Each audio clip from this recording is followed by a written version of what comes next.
بازگشت مسی به بارسلونا، از رویا تا واقعیت.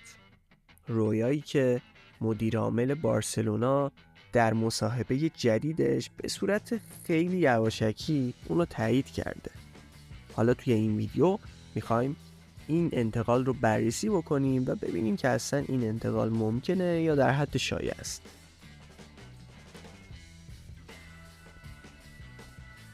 خوان لاپورتا مدیر عامل بارسلونا توی ویدیویی که توی فضای مجازی منتشر شده به پرسش هوادارهای این تیم در مورد بازگشت لیونل مسی فوق ستاره آرژانتینی به جمع آبی اناریا پاسخ مثبت داد.